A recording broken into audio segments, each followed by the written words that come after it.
इस वक्त बड़ी खबर आ रही है मूसेवाला मर्डर केस से जुड़ी हुई। मूसेवाला मर्डर केस में हथियारों को मध्य प्रदेश के जिस सेंधवा शहर का जिक्र हो रहा है वहां जाने से न्यूज 18 की टीम को रोका गया है। न्यूज 18 के मनोज शर्मा सेंधवा में हथियारों की फैक्ट्री का सच जानने पहुंचे थे, लेकिन उन्हें वहां के लोगों ने रिपोर्टिंग करने से रोक दिया है। ये तस्वीरें आपको दिखा रहे हैं इस वक्त। पंकज आपके गांव में गया है, एविडेंट मत कीजिए, किसकी बुराई करते हैं हमें और आप क्यों आ गए इस पर? रोकन जा रहे थे। चलो भैया वो भाई मेरा आ जाए। मूसेवाला मर्डर केस में लॉरेंस गैंग के पास हथियार कहां से आए थे, इसकी जांच की सुई मध्य प्रदेश के सेंधवा की ओर घूम रही थी। और मध्य प्रदेश के सेंधवा को लॉरेंस गैंग की हथियार फैक्ट्री कहा जाता है। 2 दिन पहले पुणे पुलिस ने लॉरेंस गैंग के लोगों के पास से 13 पिस्तौल बरामद की थी। वो 13 पिस्तौल एमपी के सेंधवा से ही मंगाई गई थी।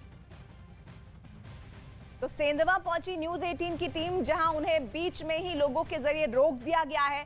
सेंधवा में न्यूज 18 की कवरेज को करने से रोका गया है। वो सेंधवा जो कि लॉरेंस गैंग के लिए कहा जाता है कि हथियारों की फैक्ट्री है, और जांच की सुई इस पूरे केस में सेंधवा के इर्द गिर्द घूम रही थी। बीते 2-3 दिनों का आप डेवलपमेंट देखें तो मध्य प्रदेश के सेंधवा से हथियारों की सप्लाई की बात बिश्नोई गैंग को होती थी।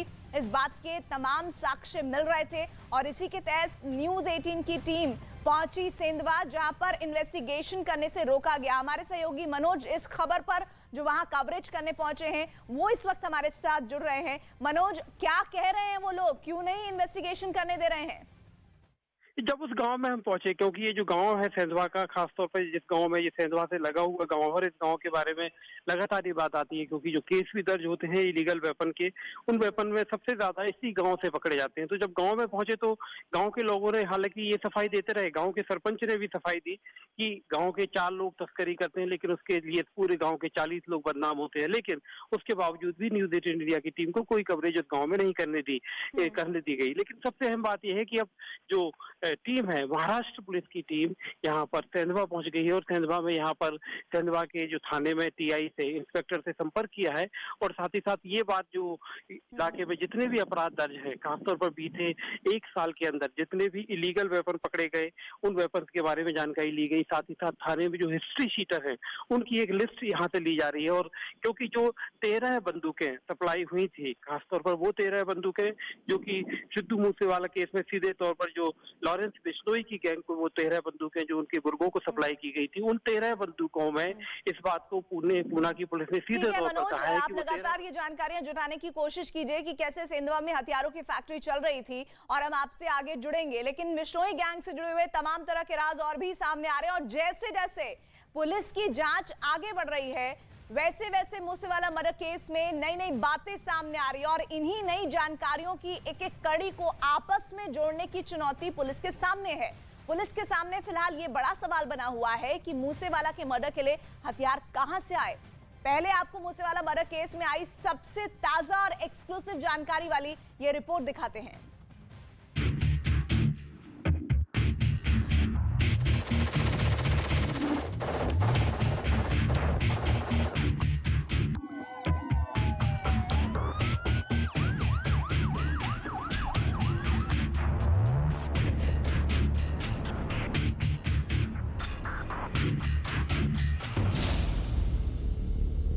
पुलिस की गिरफ्त में हत्या का आरोपी आ चुका है। पुलिस को मर्डर का मोटिव यानी हत्या का मकसद पता है। पुलिस ने हत्या से पहले मूसेवाला की रेकी करने के आरोपी को भी गिरफ्तार किया है।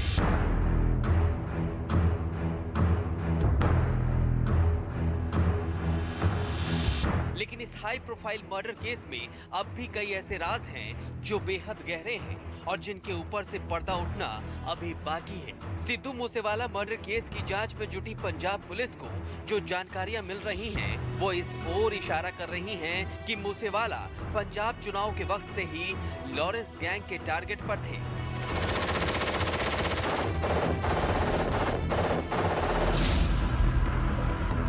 पुलिस जांच में पता लगा है कि पंजाब चुनाव के दौरान भी सिद्धू मूसेवाला की रैकी की गई थी। पंजाब चुनाव में सिद्धू मूसेवाला मानसा सीट से उम्मीदवार थे। चुनाव के दौरान लॉरेंस बिश्नोई के कहने पर मनमोहन सिंह मोहना नाम के एक आदमी ने मूसेवाला की रैकी की थी। पुलिस ने 30 मार्च 2022 को मनमोहन सिंह मोहना को पटियाला से गिरफ्तार किया था। मनमोहन सिंह मोहना के पास से पुलिस ने पिस्तौल के साथ 45 कारतूस बरामद किए थे। तब ये बात सामने आई थी कि मनमोहन सिंह मोहना गैंगस्टर जग्गू भगवानपुरिया के लिए काम करता है। लेकिन अब पता लगा है कि रैकी के इस काम के लिए ऑर्डर दिल्ली की तिहाड़ जेल से आया था और मूसेवाला की रैकी के लिए ऑर्डर किसी और ने नहीं बल्कि खुद लॉरेंस बिश्नोई ने ही दिया था। लॉरेंस ने जेल के अंदर से ही अपने खासम खास गैंगस्टर जग्गू भगवानपुरिया को मूसेवाला की रैकी के लिए ऑर्डर दिया था और जग्गू ने इस काम के लिए मनमोहन सिंह मोहना को लगाया। अब पुलिस मनमोहन सिंह मोहना को जेल से वारंट पर मानसा लेकर आई है, जहां उससे पूछताछ की जा रही है। सिद्धू मूसेवाला हत्याकांड के मामले में मानसा की जेल में बंद लॉरेंस बिश्नोई गैंग के एक सक्रिय सदस्य मनमोहन उर्फ मोहना को मानसा पुलिस अपने साथ खरड़ लेकर पहुंची है, जहां पर लॉरेंस बिश्नोई से उसका आमना सामना कराया जा रहा है। मनमोहन उर्फ मोहना मानसा का रहने वाला है और ये वही शख्स है जिसने बीते विधानसभा चुनाव में जनवरी और फरवरी महीने में सिद्धू मूसेवाला की रेकी की थी और ये तमाम रेकी का निर्देश उसे जग्गू भगवानपुरिया ने दिया था, जो इस वक्त तिहाड़ जेल के अंदर बंद है और लॉरेंस बिश्नोई का खासम खास बताया जाता है। लॉरेंस से पुलिस की पूछताछ में हत्याकांड का कनाडा कनेक्शन से भी पर्दा उठ रहा है। पूछताछ में लॉरेंस ने पुलिस को बताया है कि तिहाड़ जेल के अंदर से ही वो कनाडा में बैठे गोल्डी बरार से लगातार संपर्क में था। अमूमन रोज ही उसकी गोल्डी बरार से बात होती थी। विक्की मिधुखेड़ा की हत्या के बाद लॉरेंस की गोल्डी बरार से सैकड़ों बार बात हो चुकी है। कनाडा में गोल्डी बरार किस जगह रहता है, बिश्नोई गैंग के कौन कौन से लोग गोल्डी बरार के साथ कनाडा में रहते हैं, इन बातों की भी जानकारी लॉरेंस ने पुलिस को दी है। लॉरेंस ने अब तक की पूछताछ में मूसेवाला मर्डर केस में 2 शूटरों के बारे में पुलिस को जानकारी दी है, जिसमें एक को वो सीधे तौर पर जानता है। ये शूटर है जगरूप सिंह रूपा, जो पंजाब के तरनतारन का रहने वाला है। हालांकि पूछताछ में लॉरेंस ने अब तक ये नहीं बताया कि मूसेवाला की हत्या के लिए हथियार कहां से आए थे, हथियार कौन लेकर आया था और हथियारों का रूप क्या था। और आइए अब आपको ग्राफिक के जरिए दिखाते हैं कि मूसेवाला हत्याकांड से जुड़े किरदारों को कौन कौन लोग किन किन रूपों में अभी तक जानते रहे और उनके बारे में क्या जानकारियां सामने आई। दरअसल मूसेवाला हत्याकांड में लॉरेंस बिश्नोई और गोल्डी बराड़ साथी हैं, जिनका नाम सबसे प्रमुखता के साथ सबसे पहले सुनाई दिया। इन 2 किरदारों के इर्द गिर्द ही पूरा गैंग काम करता है। देखिए कैसे काम करता है। पहले लॉरेंस बिश्नोई की तरफ से हम बात करते हैं। उसमें पवन बिश्नोई का नाम है, जो शूटर्स को गाड़ी मुहैया करवाता है, उसका ये काम रहा है। इसके अलावा चेतन निक्कू का नाम आ रहा है। कुल मिलाकर 10 ऐसे नाम हैं जो इस पूरे केस में अभी तक सामने आए हैं, जिसमें केकड़ा का साथी भी ये नाम आ रहा है, जो ये कहा जाता है कि चेतन निक्कू है, वो केकड़ा का साथी बताया जा रहा है। इसके अलावा संदीप केकड़ा का जो साथी है, उसके अलावा मूसेवाला की रेकी करने वाला भी संदीप केकड़ा का साथी बताया जा रहा है। साथ ही ये है भ्रभदीप पब्बी, जो शूटर्स को रहने का इंतजाम करवाया करता था। तो ये इस तरफ लॉरेंस बिश्नोई की तरफ कैसे ये पूरा नेटवर्क काम करता था, वो मैं आपको दिखा रही हूँ। अब आइए गोल्डी बराड़ की तरफ चलते हैं, जो मूसेवाला हत्याकांड में ऐसे 2 किरदारों के इर्द गिर्द कैसे ये पूरी साजिश रची गई, कौन कौन लोग मदद कर रहे थे। इसमें गोल्डी बराड़ का नाम आया तो सबसे पहले नसीब का नाम। नसीब वो शख्स है जो पवन बिश्नोई का साथी बताया जा रहा है। इसके अलावा नाम आया मनप्रीत मोना का, जो शूटर्स को, अभी उनमें से 2 शूटर्स की गिरफ्तारी हुई है, शूटर्स को गाड़ी मुहैया करवाता था, वो इसका काम था। सोनू नागर का नाम आया था और वो 2 शूटर्स दिए हैं, सोनू नागर नहीं, जिनकी गिरफ्तारी की बात आ रही है। और अभी कितने शूटर्स और गिरफ्तार होंगे, अभी डिटेल्स सामने आ जाएंगी थोड़ी दिनों में। साराज मिंटू का भी नाम आ रहा है। साराज मिंटू शार्प शूटर्स तैयार करता था।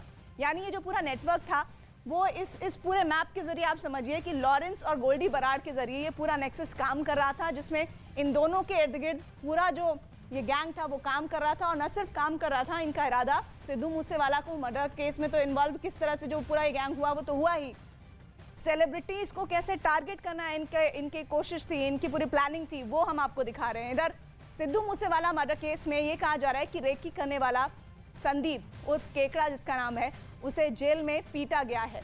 संदीप सिंह उर्फ केकड़ा को पुलिस रिमांड खत्म होने के बाद मुक्तसर जेल भेजा गया था, जहां कैदियों ने जमकर उसकी धुनाई की है। वो मदद की गुहार लगाता रहा। जेल में बंद कैदी उसे बुरी तरह पीटते रहे और इसके बाद जेल प्रशासन ने संदीप केकड़ा की जान बचाई।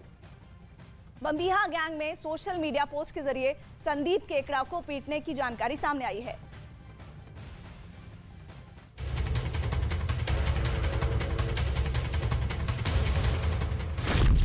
सिद्धू मूसेवाला केस में बम्बीहा गैंग की एंट्री। फिर जेल में शिफ्ट कर दिया गया और उस पर कड़ी निगरानी की जा रही है। संदीप केकड़ा मूसेवाला मर्डर केस में अहम कड़ी है। पुलिस जांच में पता चला था कि केकड़ा नशा करता है और सिर्फ 15,000 रुपए के लिए उसने सिद्धू मूसेवाला की रेकी की थी। वो फैन बनकर अपने भाई के साथ सिद्धू मूसेवाला के घर गया था। मूसेवाला के साथ संदीप केकड़ा ने सेल्फी भी ली थी। इसके बाद उसने लॉरेंस गैंग की गोल्डी बरार को मूसेवाला की जानकारी दी थी। कनाडा में बैठे गोल्डी बरार को संदीप केकड़ा ने बताया था कि मूसेवाला अपनी गाड़ी में आ रहे हैं जो बुलेट प्रूफ नहीं है और वो गाड़ी खुद मूसेवाला ही चला रहे हैं।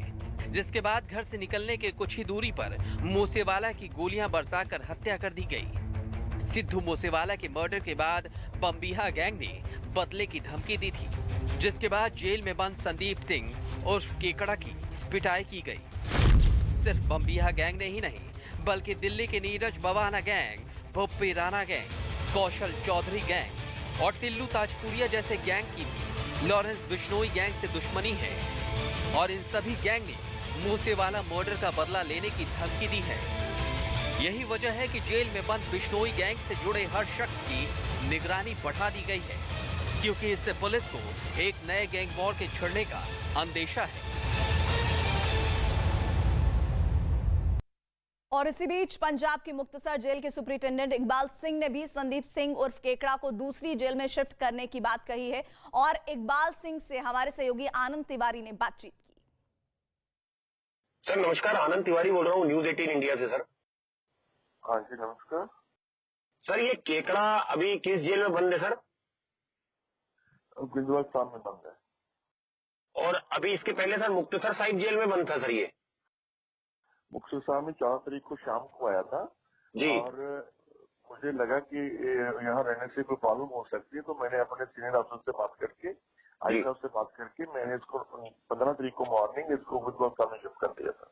जिनको पॉपुलरली सिद्धू मूसेवाला के नाम से जाना जाता है, उसी दिन से उसी टाइम से जब हमारी स्पेशल सेल की टीम्स को इस घटना का पता चला तो बिना कोई टाइम गवाए हुए हमारी टीम्स ने लगातार इस पे काम करना शुरू करा। हमारी सारी रेंजेस की teams, northern range, new Delhi range, southern range, south western range, CI range, सब ने इसमें बहुत ही ज़्यादा एक्सटेंसिव काम किया। बहुत सारी जेल्स पे, बहुत सारे इंटरस्टेट बाउंड्रीज़ पे